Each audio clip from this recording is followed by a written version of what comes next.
తండ్రి అయిన దేవుని నామం నుండి ప్రభు అయిన యేసుక్రీస్తు నామం నుండి కూడి చేరి వచ్చిన ప్రియులు సహోదరులు పరిశుద్ధులు అందరికీ ఈ యొక్క సంధ్యావేళ శుభవందనాలు తెలియజేసుకునొచ్చు. మనం యథావిధిగా ఈ బేసవ దినమున కొరింథీ 10 ధ్యానం చేస్తున్నాము. ఆ విధంగానే ఇంతవరకు దాదాపు 10 అధ్యాయంలో 13 వచనాల దాకా చూసి ఉన్నాము. అయితే ఈ దినము 14 వచనం నుండి మనము ప్రారంభించుకుందాము. 1 కొరింథీ 10 అధ్యాయం 14 వచనము. కాబట్టి నా ప్రియులారా, విగ్రహారాధనకు దూరముగా పారిపోండి. కాబట్టి నా ప్రియులారా, విగ్రహ ఆరాధనకు దూరముగా పారిపోండి. ఎందుకు ఈ మాట పౌలు గారు చెప్పవలసి వచ్చిందంటే, అది అప్పుడే ప్రారంభ దశ. అంటే యేసు ప్రభు జస్ట్ ఆయన వెళ్ళిన దాదాపు ఒక 30 ఏళ్ళు అయి ఉండొచ్చు. అంతలో 33.5 ఆయన చనిపోయినారు. 70లో ఈయన వచ్చారు. అప్పటి నుండి కొంతకాలంలోనే వచ్చినప్పుడే ఆయన ఏం చేశారు, ఈయన దేవుడు సంధించి దర్శనం అన్ని ఇచ్చి అన్నీ వాడుకున్నారు ఆయన. అలాంటి సందర్భంలో వెంటనే అప్పుడే ఒక సంఘం అనేది ఏం చేయబడుతుంది, రోజు అప్పుడే ప్రారంభం అభివృద్ధి చెందుతూ సంఘంలో సభ్యులు ఏం చేయబడుతున్నారు, కొత్త విశ్వాసంలోనికి చేర్చబడుతున్న కాలం. అయితే ఆయన చెప్పేది కరెక్టే. అప్పుడు ఎందుకు అలా చెప్తారంటే, ఇజ్రాయేల్కి ఇచ్చిన ఆజ్ఞలో ప్రధానమైన ఆజ్ఞ ఏది ఇచ్చారు? కట్టలలోనే ఫస్ట్ కట్టలు ఏమంటారు? నన్ను తప్ప నీకు వేరే ఒక దేవుడు ఉండకూడదు, నన్ను తప్ప. ఇది ఆజ్ఞ. అయినను ఇక్కడ విగ్రహారాధన అనేది పౌలు ప్రారంభించిన ఆ కొత్త కాలంలో మారేది కష్టమే. అలాంటి కాలఘట్టంలో ఉన్నాడు కాబట్టి.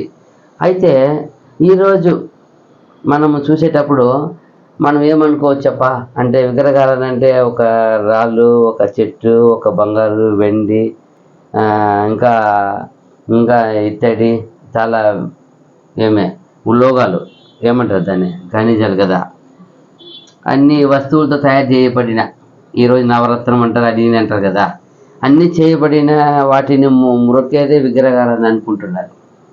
అయితే అది మాత్రమే కాదు విగ్రహారాధన అనేది, అది మాత్రమే కాదు. అప్పుడు ఉండింది. అప్పుడు దేనికి నమస్కరిస్తే ఏమైంది అదే. అయితే ఇప్పుడు ప్రభు వచ్చి ఏం చేశారు కొన్ని విషయంలో? మీరు దేవుని కంటే మనం అర్థం చేసుకోవాలా, విగ్రహము పడి మొక్కేది మాత్రమే కాదంట. దేవునికి ఉన్న స్థానంలో వేరు ఏదో ఒకటి విషయాన్ని, అది విగ్రహారాధన కానివచ్చు, అది దేవుని తప్ప వేరు ఏదో ఒక ఆశ, ఏదో ఒక గురి, ఏదో ఒక ఎందుకు ఎగ్జాంపుల్ చెప్పాలంటే, మనం చేసే పని, డబ్బు కావచ్చు, మంచి ఉద్యోగం కావచ్చు, మంచి వస్తువులు కావచ్చు, కుటుంబం కావచ్చు, భార్య పిల్లలు కావచ్చు, మంచి పేరు కావచ్చు, ఆస్తులు కావచ్చు, మంచి స్నేహితులు, వాళ్ళ స్నేహితులు ఉంటారు, రహస్య అలవాటులు. చాలామందికి ఈరోజు కూడా రహస్యంగా అలవాట్లు ఉంటాయి, సీక్రెట్గా, అది ఎవరికి బయట కనపడదు. అయితే వాళ్ళు అనుకుంటారు ఎవరు కనపడదని, దేవుడు అన్నిటి చేసేవాడు.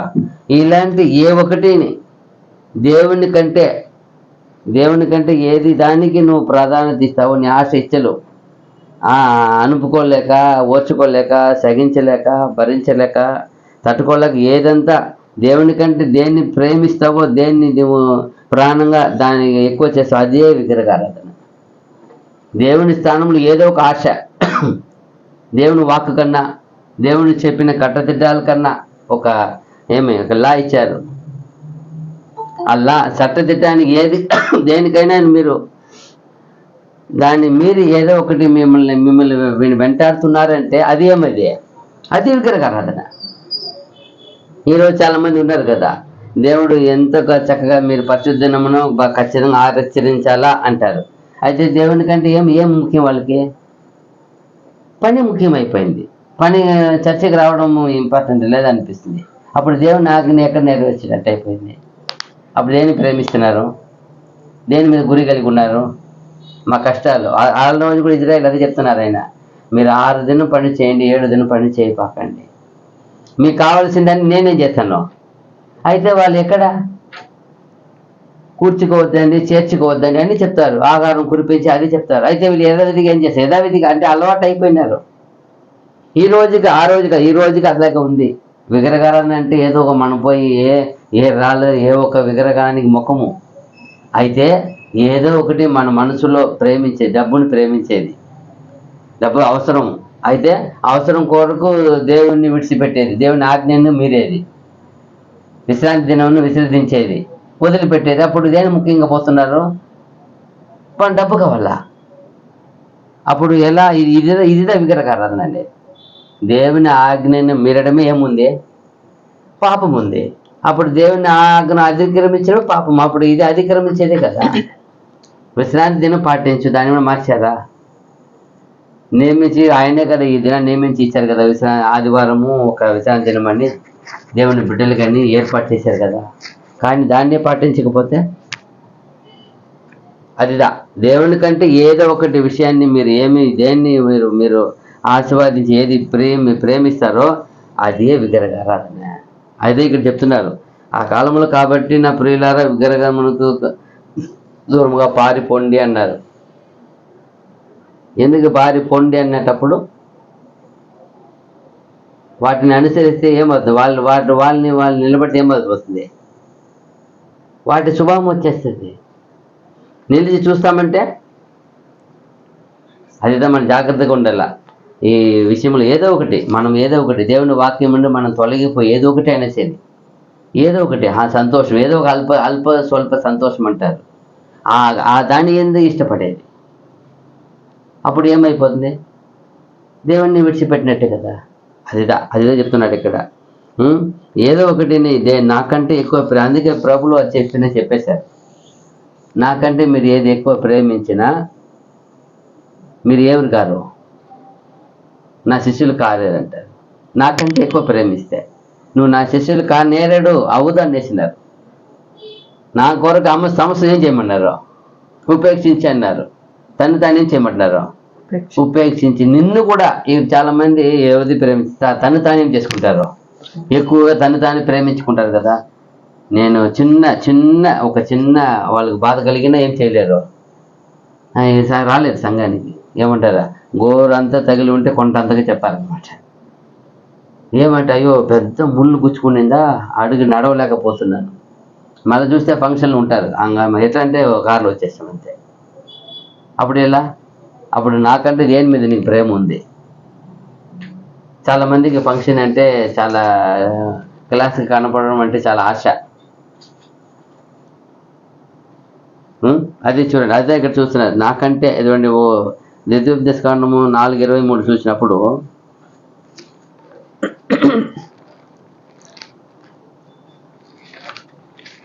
ద్వితీయోపదేశకాండము 4:23 వచ్చినము.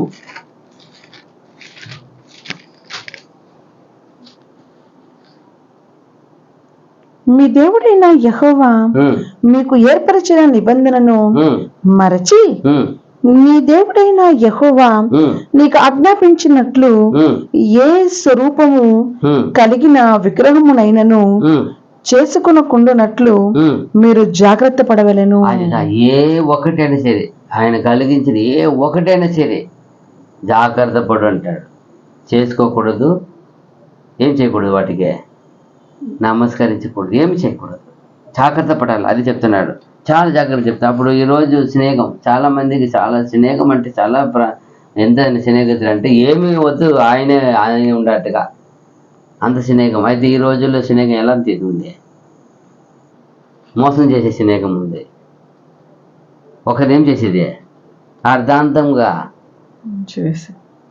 ముంచి నష్టపరిచి ప్రాణం తీసేంత స్నేహం ఉంది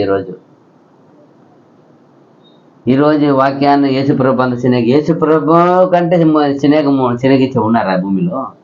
ఏమైనా ఉన్నారా? అయితే ఈరోజు అబద్ధమైన స్నేహాన్ని ప్రేమిస్తారు. దాని కొరకు దేవుని వాక్యమును, దేవుని సహవాసాన్ని పోగొట్టుకుంటారు. అప్పుడు దేని మీద? కొందరికి ధనము మీద మోహము, కొందరు పదవి మీద మోహం, పదవి, కొందరికి ఆస్తుల మీద ఆస్తి కోసం. చాలా మంది చూసి ఏమండి ఈ పార్టీలో చేరిపోయారు, ఏమని చేసేది? మా ఆస్తి కాపాడుకోవాలి. ఏమండి ఈ పార్టీ చేరి ఏం చేసేది? మా మీద కేసు ఉంది, అదంతా లేకపోతే కలపెట్టి మన లోపల వేసేస్తారు. కాబట్టి వాళ్ళ చేతిలో ఉంటే అదే అడగరు. దేని కొరకు వాళ్ళు వెంటాడుతున్నారు వెళ్ళి వాళ్ళని కాపాడుకోవడం కోసం అన్యాయమైన విషయంలో కాపాడుకోవాలి. చేసింది అన్యాయాన్ని తప్పిదాన్ని కప్పిపుచ్చడానికి పోయి దానిలో చేరిపోయేది. ఇక్కడ ఉంటే అడగరు. చూడండి ఎలాంటి విషయం అడిగితే కొంత చెప్తారు నా దగ్గర, ఏమండి తెలిసి అవును ఏం చేసేది, అయితే వాళ్ళ చేతిలో ఉంటే మనకి ఏమి ఇబ్బంది రాదు, మన ఆస్తి పోదు, మనకు ఎక్కడైనా మనం అధికారాన్ని యూజ్ చేయవచ్చు, మనం అనుకుని సాధించవచ్చు. ఏదైనా వాళ్ళు పని చేస్తారనుకోండి, ఏదో ఒక రిజిస్టర్ ఆఫీసులో రిజిస్టర్తో పాటు సన్నిహితంగా ఉండేది. ఎందుకో ఎట్లా ఆ పని చేయించుకోవచ్చు, మనం అన్ని పని చేయించుకోవచ్చు. అది అలాగా ఒక సొంత అవసరతల కొరకు, సొంత ఒక సంపాదన కొరకు ఏమి పోగొట్టుకునేది, దేవుణ్ణి నీతిని, దేవుని సత్యాన్ని, దేవుని సగవతాన్ని పోగొట్టుకునేది. అప్పుడు ఎలాంటి స్నేహం ఇదే విగ్రహారాధన. దేనికంటే వాళ్ళకి కావాలా అదే, దేవునికంటే అది కావాలా, అదిదే విగ్రహారాధన. ఏమో విగ్రహారాధన అంటే మనమేమో రాళ్ళు పెట్టి పూజించేవారు కాదు ఈ కాలంలో. అసలు సత్యవంతులు అయితే దేవుని కంటే, నువ్వు దేని వాక్కు కంటే, దేవుని సత్యము కంటే, దేవుని కట్టడ కంటే, దేవుడు నీకు నేర్పించిన నీతి న్యాయం సత్యము కంటే దేని ప్రేమిస్తావో, దేని కొరకు నువ్వు నిలబడతావో, అన్నిటికి నిలబడిన విగ్రహారాధనే. నీ స్వనీతి కోసం, నీ సొంత లాభం కొరకు మనకెందుకు లేని వదిలేస్తే అదే చెప్తున్నాడు ఇక్కడ.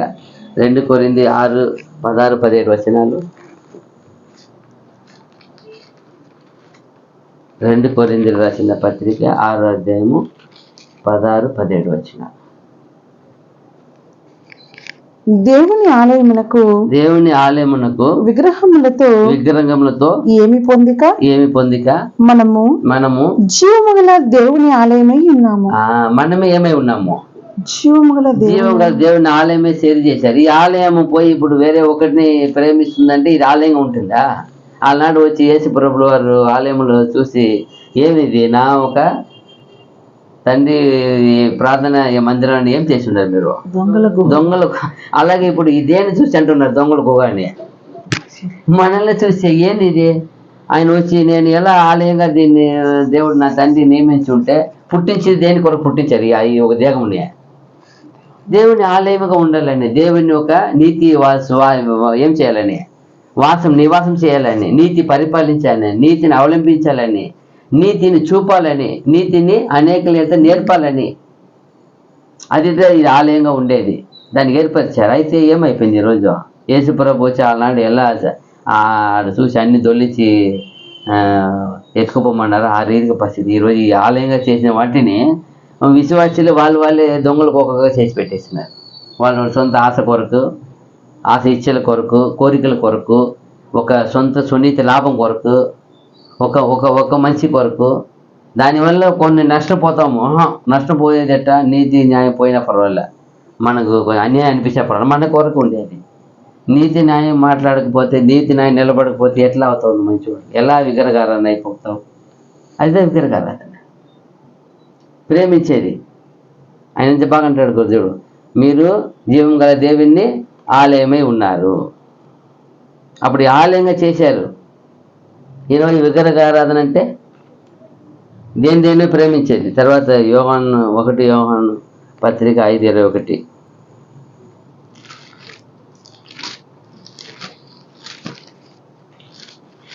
1 యోహాను పత్రిక 5వ అధ్యాయము 21వ వచనము. చిన్నపిల్లలారా విగ్రహముల జోలికి పోకుండా జాగ్రత్తగా ఉండుడి. అదే విగ్రహము జోలికి పోకుండా జాగ్రత్తగా ఉండండి అంటే ఏమని అర్థము? విగ్రహము జోలి అంటే ఇదిదా, ఏదో ఒక ఆశ, ఏదో ఒక ఇచ్చ, ఏదో ఒక గురి, ఏదో ఒక గమ్యం, ఏదో ఒకటి అనుకునేది.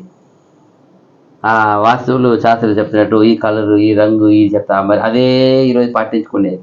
బైబిల్ ఏమైనా రంగు కలర్ ఉన్నాయా? ఏమైనా వాస్తువులు ఉన్నాయా? ఏం లేవు. అయితే ఈరోజు కూడా చాలామంది పాటిస్తారు. రోజులు, శుక్రవారాలని అన్నీ. అప్పుడు ఎక్కడ దేవుని వాక్యం చేయవలసిన బాధ్యత ఎక్కడ ఉంది? చిన్న విషయమే మనల్ని ముంచి వేస్తుంది. చిన్నదంట, చిన్న విషయాలు. ఒక పెద్ద డ్యామ్ బాగా కట్టారంట. ఇంజనీర్ పెట్టి చాలా పక్కువగా బాగా చాలా ఖర్చు పెట్టి కొన్ని కోట్లు పెట్టి కట్టారు. కానీ అది 100 ఏండ్లు వరకు ఉండాలని దాని యొక్క పునాది వేసి నిర్మించేశారు. కానీ అది దాదాపు ఒక 12-13 సంవత్సరాలనే కూలిపోయినాయి. ఏమో బాగా కూలిపోయినాయని పరిశోధకులు వచ్చి చాలాగా బాధపడ్డారు. ఏమి ఇంత ఇది కూలిపోయినాయని అందరూ ఏంది ఎందుకు కూలిందో దాని కారణం ఆనవాళ్ళు కనుక్కోండి అన్నప్పుడు పరిశోధకులు వచ్చారు. వాళ్ళు వచ్చి వారిని పరిశీలించారు. ఎలా కూలిపోయింది అని చూసినప్పుడు అక్కడ కింద పునాది వేసుకొని వచ్చారు కదా, వచ్చినలో ఈ ఏమంటారు ఏమంటారు దీన్ని, ఎలుకలు, పెద్ద పెద్ద పంది కుక్కలు. ఆ ఎలుకలు వచ్చి రంధ్రం తవ్వి ఆయన అడుగులో ఉండే పునాదిని లూజ్ అయిపోయినాయంట. వాటిని పరామరిస్తూ ఉండాలంట. అక్కడ ఉండే కాపుదారు ఏం చేయాలి, దాన్ని చిన్న లీకేజ్ కూడా ఏం చేస్తూ ఉండాలి. అప్పుడప్పుడు మన ఇంటి పైన ట్యాంక్ ఉన్నాయి, లీక్ అవుతుందని వదిలేస్తే ఏమవుతుంది, ఒకరోజు వెంటనే ఒక చిన్న ఇప్పుడు లీక్ అంటే వెంటనే పోయి దాన్ని ఏం చేయాలా, రెడీ చేసి ఫినిష్ చేసి క్లోజ్ చేసేయాల. అయితే వాళ్ళు ఆ లీకేజ్ అడుగు పునాది మొత్తం ఎలుకలతో వేసినాయంట. పెద్ద వాన లేనప్పుడు సైలెంట్గా ఉంది. పెద్ద వాన వచ్చి డ్యామ్ నిండిపోయినప్పుడు అడుగులో ఉండే అన్ని లీక్ అయింది కదా, అన్నీ ఒకేసారి కదిలి మొత్తం డమాలిష్ అయిపోయిందంట. అప్పుడు పరిశోధకులు చెప్పింది అదే అంట, ఇది 100 ఏండ్లకు చేయవలసిన పునాది, కాకపోతే ఈ పంది కుక్కలు ఎలుకలు తవ్విన వల్ల ఇది 12 ఏళ్ళకే నాశనం అయిపోయినాయి. ఇది పొరపాటు ఎక్కడంటే పరామర్శించలేదు అన్నారంట. ఏం చేయలేదు, దాన్ని చక్కగా ఏం చేయాలా, ఎప్పుడు ఏమేమి లీకేజ్ ఉందా, మనము డ్యామ్ తీసినప్పుడే వాటర్ రావాలి తప్ప మూసినప్పుడు వాటర్ వస్తుందంటే ఏమని అర్థం, అప్పుడు లీకేజ్ అయిపోతుంది. అదిదా. అలాగే మన జీవితంలో ఎక్కడెక్కడంతా చిన్న విషయాలు ఉన్నాయి, ఒకసారి అది కూలిపోతాయి. పెద్దది విగ్రహం చేయము, అయితే చిన్న ఇదిలో వెళ్ళిపోతున్నప్పుడు అదే విగ్రహారాధన. మనలో ఒక తట్టు అది లాగి వెళ్ళిపోతూ ఉంటుంది. ఈరోజు నేను చాలా ప్రయాణం వెళ్తున్నప్పుడు చూస్తుంటాను, పిల్లి అడ్డు వెళ్ళిపోతే ఎవరు పోరు, వాటి అన్ని నిలబెట్టుకొని ఉంటారు, అంటే చూసుకుంటూ ఉంటారు. బెంగళూరు చాలా చూశాను. అప్పుడు నేను దాటి వెళ్ళిపోయినాక ఇప్పుడు వస్తాను, నన్ను చూస్తాను ఇట్ట, ఏందబ్బా అంటే వాళ్ళకి దేని మీద గురి ఉంది. వాళ్ళు ఒక పూజారి చెప్పిన ఒక ఏం చెప్తారు వాళ్ళు, ఒక ఇది చెప్తారు, శకునం చెప్తారు కదా, వాటి మీద గురి. అయ్యో పిల్లి పోతే అంతే, మీరు పిల్లిపోతే ఏమైపోతుంది, మనకి దాని మీద ఏమి లేవు, నథింగ్, అది ఏమీ లేదు. దేవుణ్ణి అనుగ్రహం లేకపోతే ఏం చేయలేము మేము. ఎంత ఇది చేసినా కూడా పద్ధతి ఉన్నా దేవుడు తీయాలని నిర్ణయించిన ఏమైపోతారు, అందుకనే తీసుకుంటాడు ఆయన. ఎంత భద్రపరిచిన అయిపోతాయా, అదిదా. ఇక్కడ మనం దేవుణ్ణి విషయాన్ని అందుకే అంటారు, మీరు ఏమంటారు అక్కడ, మీరు దూరంగా చిన్నపిల్లలారా విగ్రహంల జోలికి పోకుండా జాగ్రత్తగా ఉండు. బీ కేర్ఫుల్ అండి, జాగ్రత్తగా ఉండండి. అంటే అది చిన్న విషయాల్లో మనము ఇరుక్కుపోతాము, జారిపోతాము, పడిపోతాము, అదే చూడాలి మనం. కాబట్టి నా ప్రియులారా, విగ్రహారాధనకు దూరంగా పారిపోండి అంటున్నారు. అంటే చూడండి, ఇక్కడ తర్వాత 10 చూసినప్పుడు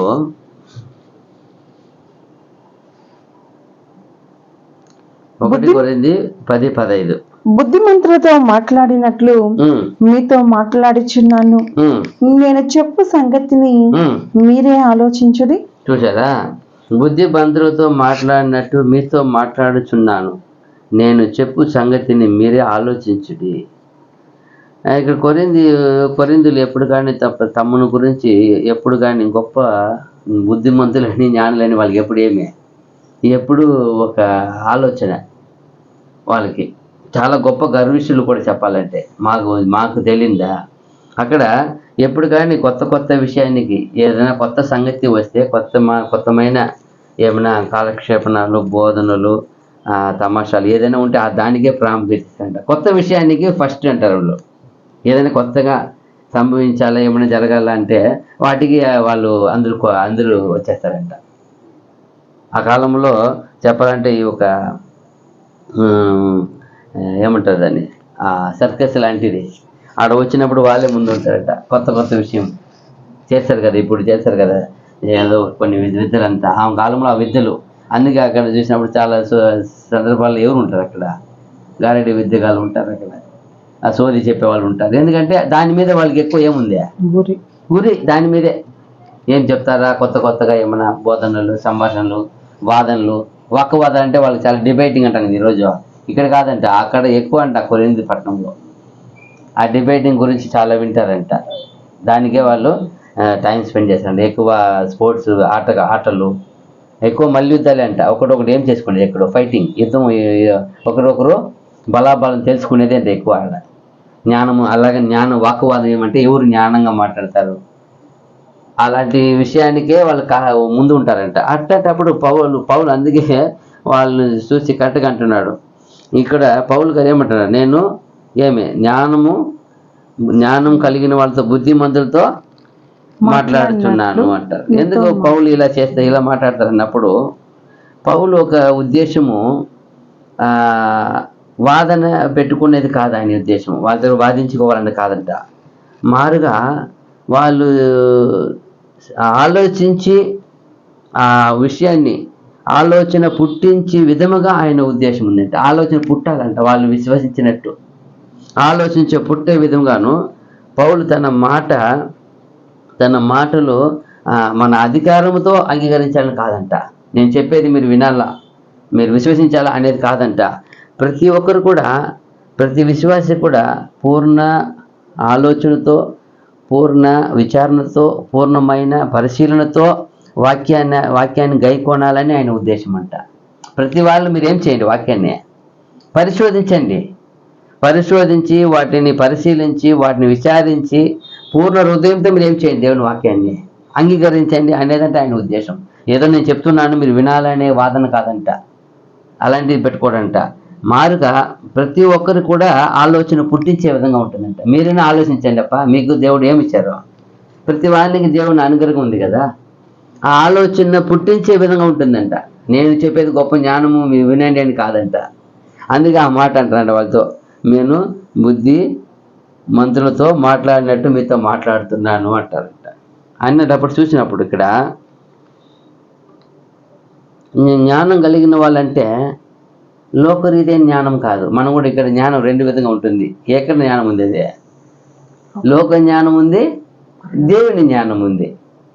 లోకానికి ఒక నీతి ఉంది, దేవుని నీతి ఉంది. అన్ని విషయంలో రెండు ఉంది.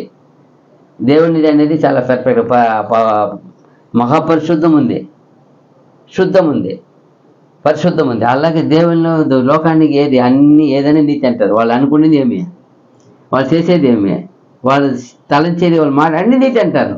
అయితే దేవుడు గ్రంథంలో మనకి ఇచ్చున్నారు ఏది నీతి, ఏది న్యాయం, ఏది సత్యం అని. అది చెప్తున్నారు. ప్రతి ఒక్కరు కూడా అక్కడ జ్ఞానం అంటే లోకం రీతిగా జ్ఞానంగా దేవుని మాటలోని దాగి ఉన్న ఆత్మీయమైతే జ్ఞానం గురించి మాట్లాడతారంట. దేవుని యొక్క వాక్యములో దాగి ఉన్న ఆత్మీయమైన జ్ఞానం గురించి చెప్పేదంట. ఆ జ్ఞానం కావాలా. ఆ జ్ఞానం పుట్టించేదానికంటే ఆయన పోయి వాళ్ళతో సంభాషించేది. వేరే ఏ జ్ఞానం, అందుకంటారు నేను నా సొంత ఏం చేయలేదు, ఏమి చెప్పలేదు, నా సొంత జ్ఞానంతో కాదు, దేవుని జ్ఞానంతోనే చెప్తానంటారు. అందుకే ఇంకా చెప్పాలంటే వాళ్ళు ఆ నిజాన్ని, సత్యంని గ్రహించుకోవడానికి ఆయన ఎంతో వాళ్ళ కొరకు ప్రార్థన పడి ఆ ఆత్మీయమైన ఆ జ్ఞానాన్ని పొందుకోవడానికి వాళ్ళతో ఎంతో సగనం చూపుతాడంట. ఆయన ఏం చెప్తాడంట, సగిస్తుంటాడంట. ఎప్పుడు అయ్యో ఎటైనా విని పోండి, వాళ్ళు ఎలాగైనా దుడుగా మాట్లాడినా వాళ్ళని ఎంతో వాక్యంతోనే మందలిస్తూ, వాక్యంతోనే వాళ్ళని ఖండిస్తూ, వాక్యంతోనే అనుసరిస్తూ, వాక్యంతోనే అన్ని వాక్యంతో ముడి పెట్టాలంట. ఆయన ఒక సేవకుడు అంట, చాలా రాశారు రైటరు. చాలా వాళ్ళతో ఎందుకంటే అలాంటి ఒక పరిస్థితి అంటే ఆ పట్టణం అన్నిటికీ పేరుపోయిన పట్టణం ఉంటుంది. ఏ విషయంలోనూ కొదవలేదంట. విగ్రహారాధన సరి, వ్యభిచారమైనా సరి, వ్యాపారమైనా సరి, అన్నిటిలో పేరు మ్రోగిన పట్టణం అంట. ఆ పట్టణం అందువల్ల అన్ని విధమైన మత ఆచారాలు కలిగిన వాళ్ళు, అన్ని జాతి విధమైన విగ్రహారాధకులు ఉన్నారంట అక్కడ.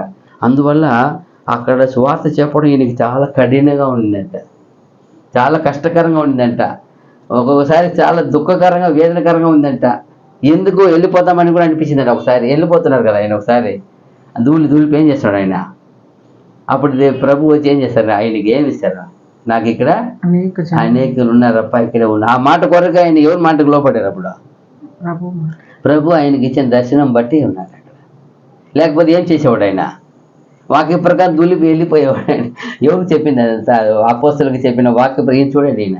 అప్పుడు ఎంత భిన్నంగా ఆ మార్గంలో వచ్చి ప్రభు బోధించిన బోధన అంతా ఎంత చక్కగా ఆయన ఏం చేస్తున్నాడు, గైకుంటున్నాడు చూడండి.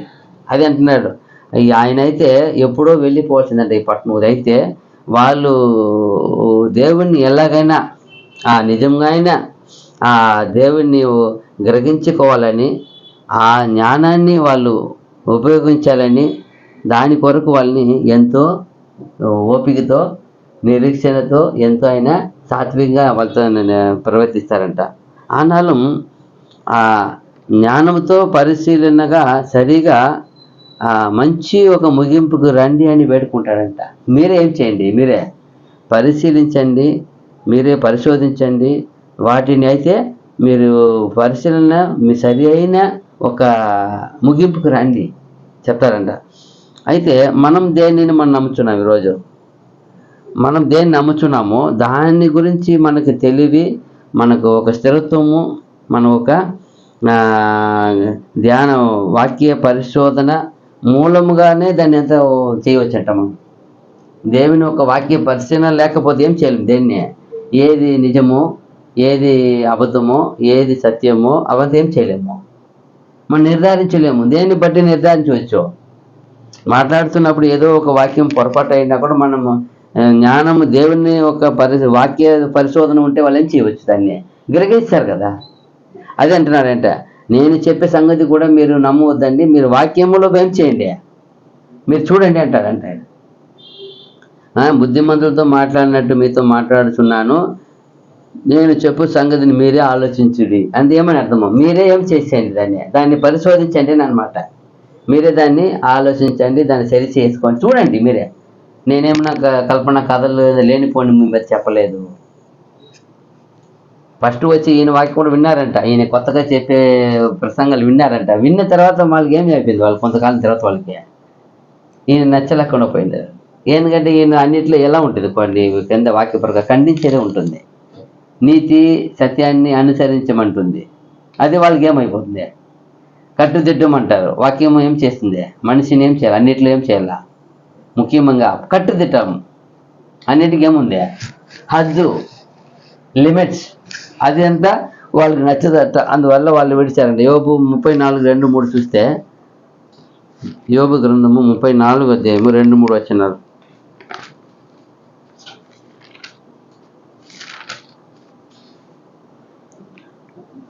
జ్ఞానులారా నా మాట వినుడి, అనుభవశాలారా నాకు చెవి యొగ్గుడి. అంగలి ఆహారమును రుచి చూచినట్లు చెవి మాటలను పరీక్షించును. చూసారా, అంగిలి ఆహారమును అంటే నాలుక ఏం చేస్తుందంట, అదేలే అది చిరు నాలుక ఉన్నాయి లోపల. ఆహారం ఏం చేస్తుందంట, రుచి చూచినట్లు చెవి మాటలను పరీక్షించును. అప్పుడు దేవుని మాటలను పరిశీలించండి. ఏం కావాలా, దేవుని జ్ఞానం కావాలా. దేవుని జ్ఞానం లేకపోతే ఏం చేయలేము. అదే అంటున్నాడు, జ్ఞానులారా రండి, ఏం చేయండి, వచ్చి మీకు జ్ఞానం ఉంటే ఏం చేయండి, దేవుని వాక్యని నా మాటలు వినుడి. అనుభవశాలారా నాకు చెవి ఎగ్గుడి. అదిదా జ్ఞానం ఉన్నాను, అనుభవం ఉన్నాను, ఏం చేయాలా, వాక్కుని ఏం చేయాలా, జ్ఞానులకే చెప్తున్నాడు. అయితే ఎక్కడ జ్ఞానం, అదే ఇక్కడ ఉండే జ్ఞానులు వాళ్ళు ఇక్కడ జ్ఞానులు కనిపించుకున్నారు. అయితే ఏ జ్ఞానం వచ్చి మాట్లాడేది, దేవుని జ్ఞానం మాట్లాడే. జ్ఞానులారా మీరు రండి, దేవుని మాట వినండి. దీనికి మించిన ఈ లోకంలో ఉండే జ్ఞానము దేవుని జ్ఞానానికి ముందు ఏం లేదు, ఏమీ లేదు, శూన్యమైనది అది. అప్పుడు దేవుని జ్ఞానము కలిగేది ఎంత గొప్పది కదా. అది చెప్తున్నాడు అపోస్తలుల కార్యం 17:11.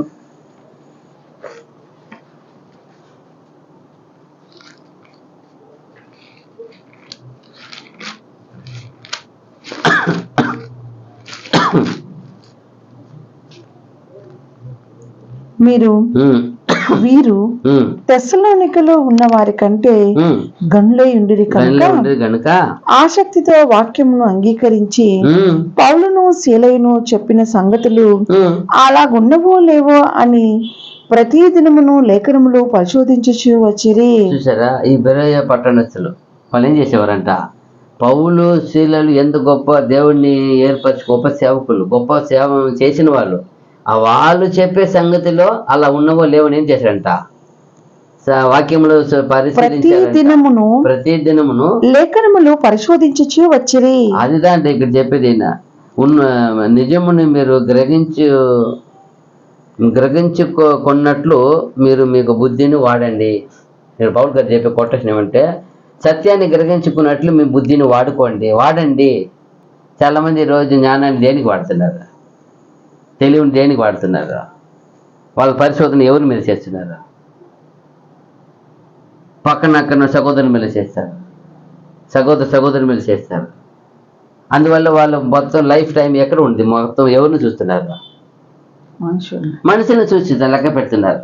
మనుషులను లెక్క పెడితే మనము విజయాన్ని అవుతుందా? పరుగు పందెంలో పరిగెత్తేవాడు, ఒక మంచి ఆటగాడు దేని మీద గురి ఉండాలా, వాడు ఏం గమ్యం ఎంచుకున్నాడో ఎంచుకున్న ఏముండాలి, దాని మీద టార్గెట్ అక్కడ ఉండాలా. అయ్యో అక్కడ వచ్చి నా కుటుంబము, నా బిడ్డ, నా ఏదేదో ఉంది నా అదంతా కాదు, దేనికి వచ్చావో దానికే. ఇక్కడ అదే క్రైస్తవులు చాలామంది దేవుని వాక్యంను పరిశోధించండి, దేవుని ఇచ్చిన జ్ఞానాన్ని సత్యాన్ని పరిశీలనగా పరిశోధించి జీవించి బోధించండి అంటే, లేనిపోని వీటి లోకం ఉండేవారు దాన్ని ఏం చేసేది, వాళ్ళు ఇట్ట వీళ్ళు అట్ట, వాళ్ళు అటువంటి వారు ఇటువంటి వారు, వాళ్ళు ఎదుటి వాళ్ళ మీదే సహోదరులు ఒకరి మీద ఒకరు ఏం చేసేది, చాడీలు నిందలు దూషణలు పలికేది. ఇది ఎవరికి విరోధమైన కార్యము, దేవునికి విరోధం. నీ ఎన్నుకున్న నువ్వు వినిన విశ్వసించే సత్యానికి ఏమది వ్యతిరేకత. సత్యం ఏం చెప్పింది, సత్యం అనుసరించుమని, సత్యం వరకు ఏమి చేయాలి, ఒకటే మన గురి. యేసు ప్రభువు వారు ఎవరిని చూస్తూ ఉన్నారు, ఎవరిని అనుసరిస్తున్నారు, ఆయన దేవుని వైపు మాత్రమే తన గురి కలిగి ఉన్నారు. అందుకే ఎవరు వచ్చినా, తల్లి వచ్చినా చిన్న వయసులో, అక్కడ అపోస్తలులు వచ్చినా ఎవరు వచ్చినా, నా తండ్రి పని మీద ఉన్నానని మీరు ఎరగరా? ఈరోజు ఎవరు ఉన్నారు, ఈరోజు ఎవరన్నా సేవకులు నోటి మాట వస్తుందా, నా తండ్రి పని మీద ఉన్నారని మీరు ఎరగరా? అలాంటి పక్వత కలిగి, అలాంటి పవిత్రత కలిగి, అలాంటి నీతి కలిగి జీవించేవారు ఉన్నారా? అప్పుడు వాళ్ళు ఎవరిని చూడరు, ఎవరిని చూసి ఎవరిని పెట్టరు. అదే యేసు ప్రభువులో చివరి ఒక సిలువకు ముందు లాస్ట్లో చెప్తారు ఆయన దగ్గర, పరిచయాలను సర్దుకేయాలను చూసి చెప్పారు, ఎందుకు మీరును పోరు, ఎవరిని పోని వాళ్ళని చేయరు. ఎందుకంటే వాళ్ళు చేతికి అంత గొప్ప దేవుడు ఆధిపత్యాన్ని అధికారాన్ని ఇచ్చి ఉన్నారు. అయితే వాళ్ళు ఏం చేస్తున్నారు, వాటిని వాళ్ళు పోనంటున్నారు, పోయే వాళ్ళు ఏం చేయని అంటున్నారు, వీడియో కూడా అడ్డుపడుతున్నారు. అప్పుడు చెప్పారు ఆయన, అందుకంటారు మీ చేతులు ఏముంది, వాళ్ళ చేతులు చూడండి. మోషే ఒక అధికారమును వాళ్ళ చేతులు పెట్టుకొని ఉన్నారు, అయితే వాళ్ళు ఏం చేయలే, మీరిపోతున్నారు, చేయలేదు. అప్పుడు ఖండించేసి వెళ్ళారు. అయితే మిగిలిన ఎవరిని చూడలే ఆయన, మిగతా వారు వచ్చిన వాళ్ళని రక్షణగా నడుపుతున్నారు, వాళ్ళ పాపాన్ని మండిస్తున్నారు, వాళ్ళ పాపాన్ని ఎత్తి చూపలే ఆయన. ఎవరిని పక్కన ఉండే వాళ్ళని ఎవరిని సరి చేస్తూ పోతున్నారు. అయితే ఆయన పూర్ణముగా దేవుని తట్టు మాత్రం ఆయన ఏముంది, నేనేం చేయాలా, ఏ ప్రవచనం ఎలా రాయపడింది దాని గురించి, ఏది నెరవేర్చాలా, ఆ గురిలో ఉన్నారు. అదే అపోస్తలు కూడా వచ్చి చేశారు. మీరు ఎవరి గురించి మీరు ఏం పెట్టండి, భయపడపాకండి, ఎవరి గురించి ఏం చేయపాకండి, మీకు ఇచ్చిందే ఆ పని మీద, ఆ పనినే వాళ్ళు అలా గురి కలిగి ఉన్నారు. వాళ్ళు కూడా స్వార్థని సంపూర్ణ చేయాలి, అదే చేసేయడానికి సిద్ధపడారు. వాళ్ళు ఒకరినొకరిని వాళ్ళు ఏం చేశారు, సరి చేసుకొని జీవించి అందరికీ అంత వాళ్ళకి మధ్యలో ఎలా ఉంది, అందరి ఎలా ఉందంట అపోస్తలులలో సమిష్టిగా, అందరికీ సమిష్టిగా, అంటే ఏం మాత్రం ఒకరు భేద భిన్నము లేకుండా సమాధానంగా ఉన్నారంట. అన్నీ వాళ్ళకి ఎలా ఉంది, సమృద్ధిగానే ఉండిందంట, సమిష్టిగాను సమృద్ధిగానే ఉండిందంట. అందరికీ ఎలా ఉండిందంట, ఒకే తాత్పర్యం, ఒకే గురి, ఒకే మనసు. అదితో వాళ్ళు వచ్చిన అపోస్తలను కూడా అంగీకరించుకొని ఆయన వచ్చి సేవ చేసి వచ్చినప్పుడు ఆయన మాట వింటూ ఉంటారు. చెప్పప్పా ఏం జరిగింది, సాక్ష్యం చెప్పు. ఆ కాలంలో ఏమీ లేదు కదా, వచ్చినాక ఆయనే చెప్పాలి ఏమేమి చేసి వచ్చినావు. ఎప్పుడు 6 నెలలకో సంవత్సరానికి వస్తాడు తిరిగి యెరూషలేముకి. అప్పుడప్పుడు వచ్చేది కాదు, ఇటు పోయి ఇటు వచ్చేది కాదు, 2 రోజులు 3 రోజులు తిరిగి వచ్చినట్టు కాదు. అప్పుడు ఒకసారి వెళ్ళి సేవను ముగించుకు వచ్చారంటే ఎప్పుడు అవుతుంది? ఆ పండుగకి వస్తారైనా. ఈ పండుగని ఎక్కడ ఉండాలంటారు? అప్పుడు ఎప్పుడు ఏం పాటిస్తారు అక్కడ? పస్కా ఆచరించారు. ఆ పస్కాకు వచ్చి ఆయన చేయాలి. ఆ పస్కాకు వచ్చి దాన్ని ఏం చేసుకుంటారు? ఆయన శవరిని శుద్ధి చేసుకొని పోతారు అప్పుడప్పుడు. అలా చేసేవాడు ఆయన. ఇయర్లీ వన్సే వచ్చేది. వచ్చినప్పుడు విట్నెస్ నీ సాక్ష్యం చెప్పు అంటారు. అపోస్తలులు కూర్చోండి. అప్పుడు ఎంతగా ఆయన ఏం చేశారు? ఈక్వల్గా ఏమన్నా భేదం పెట్టుకున్నారా? లే. మళ్ళీ ఆడే కొన్ని రోజులు పెట్టుకున్నా దేవుని ఆత్మ వస్తుంది. నేను ఎన్నుకున్న సేవ కొరకు వాళ్ళు ఏం చేయండి? విడవండి. అదిదా. అప్పుడు ఎంతగా వాళ్ళు ఒకే మనసు, ఒకే ఆత్మ, ఒకే ఐక్యతలో ఎలా ఉన్నారు? అప్పుడు ఎవరి గురించి ఏం లేదు వాళ్ళకి. ఎవరు జీవించినా వాళ్ళు ఎవరిని అడిగే లెక్క లేదు. ఎవరెవరు జీవితం వాళ్ళకి. అదిదా మనం గమనించాలా.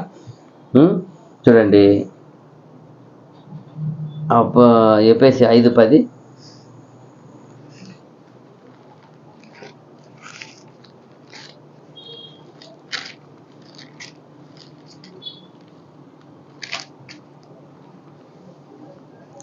గనుక ప్రభుకేది ప్రీతికరమైనదో దానిని పరీక్షించుచు వెలుగు సంబంధుల వలె నడుచుకునుడి.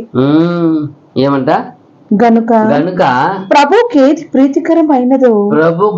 ప్రీతికరమైనదో దానిని పరీక్షించుచు వెలుగు సంబంధుల వలె నడుచుకునుడి. అదిలా. మనకు ఏ సంబంధికులు ఉన్నాము? లోక సంబంధికుల్లో ఉన్నామా? వెలుగు సంబంధికుల్లో ఉన్నామా? వెలుగు సంబంధాలుగా చేశారు మనల్ని. మన సీక్రెట్లో ఉన్నాం. అయితే ప్రభు పిలిచి మనల్ని ఏం చేశారు? వెలిగించారు. మనలో ఉన్న అపవిత్రత, పాపాన్ని తీసివేసి మనకు దీవపు వెలుగుని ఏం చేశారు? ఇచ్చారు. మనం వెలిగించిన ప్రభువును చూడాలి తప్ప అక్కడ రోగము శుద్ధి పొందిన అందరూ ఎవరిని చూస్తున్నారు? ప్రభువుని చూసి కృతజ్ఞత చెప్తారు. అదిదా మనం పాపలో ఉన్న మనల్ని ఆయన పవిత్రులుగా చేశారు, నీతిమంతులుగా చేశారు, ఆయన వెలిగించారు. వెలిగించిన ప్రభుని చూడాలి. మార్గం తప్పి చూసినాడు పేతురు. ఏమైనాడు? నడవనరా, నన్ను చూసిరా అన్నాడు. చూసి వచ్చిన వరకు పోయినాడు. ఎక్కడ చూసేసినాడు? పక్కన అలలు వచ్చే ముమ్మరాన్ని ఆ తీవ్రతను చూసేసినాడు. ఆయన తీవ్రత చూసినప్పుడు ఏమైపోయాడు? కింద మునిగాడు. ప్రభు వచ్చి చేయి అందుకున్నాడు. నువ్వెందుకు అలా చూస్తావు? నన్ను చూడంటే అంతే, ఒకే గురి. ప్రభు ఎక్కడ చూడమన్నాడు? ప్రభు ఏమి మనకు నియమించారు? ఏది మాట్లాడమన్నారు? ఏది బోధించమన్నారు? ఏది అనుసరించమన్నారు? ఏది ధరించమన్నారు? ఏది తినమన్నారు? ఏది సగించమన్నారు? అన్నీ ప్రభు ఏం క్షమించమన్నారు? అన్నీ చెప్పారు ఆయన. ఆ బోధలోనే ఉండాల. ఆ బోధలో పేరు దానికి పెట్టి అపోస్తల బోధ ఏందని చెప్పేశారు. దానికి పేరు ఏం పెట్టారు? అపోస్తల బోధ. అపోస్తల బోధ ఎందును, రొట్టె విరిచెట్టు ఎందును, సగవాసం అందును, ప్రార్థన చేయటి అందును, ఎడతెగక యుందు. ఇదిదా ఈరోజు ఎక్కడ ఉంది? ఈరోజు అపోస్తల ప్రార్థనకి ఏడ ఉండేది? వస్తున్నారు? సగవాసానికి వస్తున్నారు? అప్పుడు పోయినట్టే కదా. బుద్ధి ఏడ ఉంది? జ్ఞానం ఏడ ఉంది? దేని మీద మీ బుద్ధి యూజ్ చేస్తున్నారు? అందుకే చక్కగా అంటారు చూడు, సత్యమును గ్రహించుకున్నట్లు మీ బుద్ధిని వాడండి. ఏం చేయాలా? మేము ఒక బుద్ధిని దేనికి వాడాలంట? దేవుని మాటలో దాగి ఉన్న ఆత్మీయతను మీరు పొందినట్లు మీరు బుద్ధి వాడండి. బుద్ధి దేనికి వాడాలా? దేవుని మాటలో దాగి ఉన్న ఆత్మీయమైన జ్ఞానాన్ని పొందుటకు బుద్ధి వాడాలంట. దేవునిలో ఉన్న వాక్యంలో దాగి ఉన్న పరిశుద్ధతను పొందుటకు బుద్ధి వాడాలంట. దేవుడు నియమించిన కాలాలని ఎరుగుటకు బుద్ధి వాడాలంట. దేవుడి నియమం అనుసరించుటకు బుద్ధి వాడాలంట. దేవుడి నియమాన్ని అనుసరించడానికి బుద్ధి దేనికి వాడారు? అపోస్తలులు వాడారు, యేసుప్రభు వాడు. దేనికి వాడారు? వాళ్ళు అనుసరించారు, అనేకులను అనుసరింప చేశారు. అదిదా మీ బుద్ధి వాడాలంట చెప్తున్నాడు ఆయన. లోకరీతి అయిన బుద్ధి కాదు, దేవుని జ్ఞానం ఇది. దేవుడు ఇచ్చిన బుద్ధి దేనికి ఇచ్చారు? మనల్ని కాపాడుకొని ఇచ్చారంట. మనకి ఇచ్చిన బుద్ధి జ్ఞానం ఏమని దేనికంట? సంపాదించుకోవడానికి కాదంట. ఈరోజు మన బుద్ధి జ్ఞానం ఏం చేస్తున్నారు? లోకంలో వ్యాపారం చేస్తున్నారు. అది దేవుడు ఇచ్చిన బుద్ధి జ్ఞానం దేవుని బిడ్డలకు దేనికి ఇచ్చారంట? కాపాడుకొని, తనను రక్షించుకొని, తనలో ఉన్న వారి చుట్టూ రక్షించడానికి, రక్షణ నడపడానికి ఇచ్చారంట. చక్కగా చెప్తున్నారు ఈ ఒక పరిశోధకుడు. చక్కగా ఆయన వాడాడంట, ఈ దేవుని సేవకుడు వాడాడంట. ఆయన బుద్ధి జ్ఞానం అందుకంటాడు, నేను క్రీస్తు కొరకు యావత్తు ఏం చేసుకుంటున్నాను, నష్టపరుచుకుంటున్నాను. అప్పుడు లోకరీతిగా ఆయన గొప్ప మనిషి, ఆయన ఆదాయ లాభసాధన మనిషి. అయితే దాని అంతా ఏం చేసుకుంటున్నాడు, ఎందుకో ప్రభు ఇచ్చిన జ్ఞాన బుద్ధి దేని కొరకు వాడాడు ఆయన, ప్రభు సేవకే వాడాడు ఆయన. ప్రభు చేసిన రక్షణ కొరకు వాడారు ఆయన, సంఘం కొరకు వాడారు ఆయన, సంఘాన్ని కట్టడానికి వాడారు ఆయన. అందుకే చెప్తారు ఆయన, మిమ్మల్ని కట్టుటకు నాకేమి ఇచ్చారు, పవర్, అధికారం ఇచ్చారు తప్ప మిమ్మల్ని పడగొట్టడం మాకేం లేదు. దట్ ఈస్ గ్రేట్ మ్యాన్, మంచి సేవకుడు ఆయన. అందుకే ఈరోజు మనము జ్ఞానాన్ని మన బుద్ధిని దేనికి వాడతాం, పడగొట్టడానికి, కట్టడానిక, నియమించడానిక, అంతం చేయడానిక, రక్షించడానిక, విడిపించడానికి, దేనికి వాడుతున్నాం మనం ప్రశ్నించాలి కదా. ఆయన వాడారంట, బుద్ధిమంతులతో మాట్లాడినట్టు మీతో మాట్లాడుచున్నాను, నేను చెప్పు సంగతిని మీరే ఆలోచించుడి. ఒకసారి మీరు కూడా, మనం కూడా ఆలోచిస్తాం, మనకి ఇచ్చిన జ్ఞానం, బుద్ధి, బలం, శక్తి దేనికి వాడుతున్నాము, అదిదా. తర్వాత 1 తెస్సలోనికలు 5:21, 1 తెస్సలోనికలు రాసిన పత్రిక 5:21.